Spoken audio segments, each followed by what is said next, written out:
Hi, this is Meir Valensky with Driving Markets. Normally, driving, we'll talk about markets, but not at the moment. Okay, so what I want to discuss today is Bitcoin and the cryptocurrencies. Now, for a while, I've been saying and clearly stating that Bitcoin was stuck when it was below 25,000.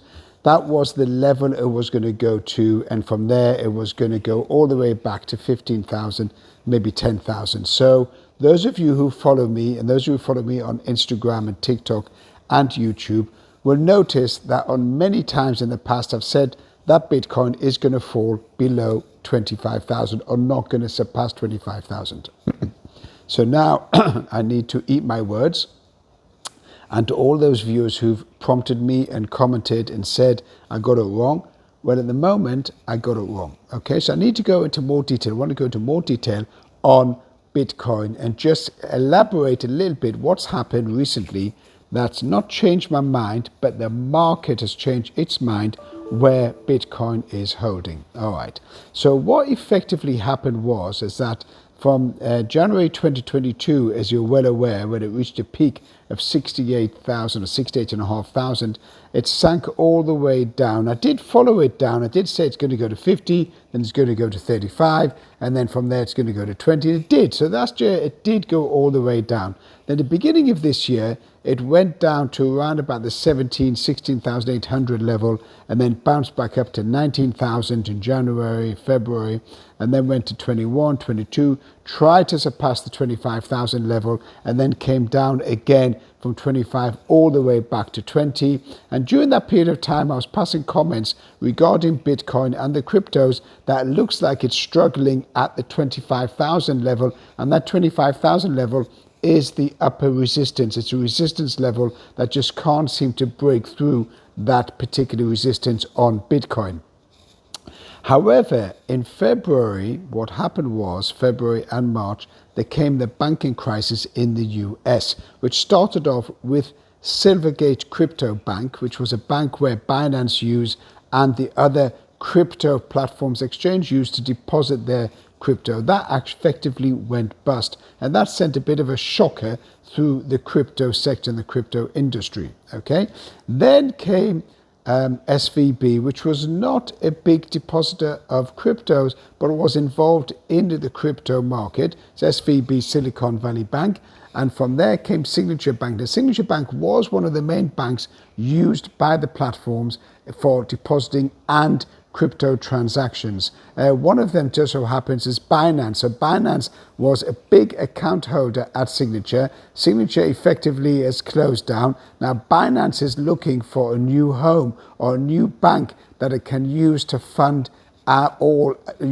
transact and complete all of its trades on cash dollars. And at the moment it hasn't found one, causing a little bit of concern because there's not many now first tier or second tier banks due to regulation, due to the scandal that's going on within the crypto sector and the Bitcoin sector, are willing to take on clients like Binance. And that could be something that could frustrate the crypto industry going forward.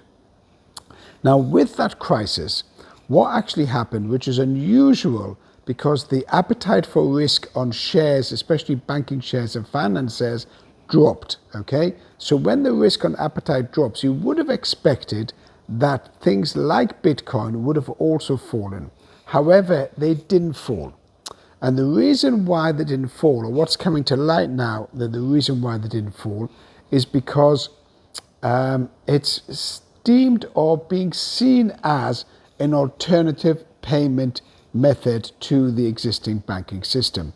What the existing banking system is doing or has done has effectively in this year has, and since 2008 effectively, but this year has damaged consumer confidence. It's damaged account holder confidence with the banking system. So in other words, everyone's looking over the shoulder and they're looking out for which bank is the next bank to fail, which one is going to fold up and which one is going to collapse. And that is damaging overall the US and the international global payment system. Now, as that international global payment system comes under scrutiny and comes under more criticism and more interference by the US Treasury, the Fed, the governments, etc., investors and traders have looked for an alternative payment system. And what they've done is they've flocked into cryptos and especially into Bitcoin. Remember, Bitcoin only has 22 million coins around. No more can be mined. That's it.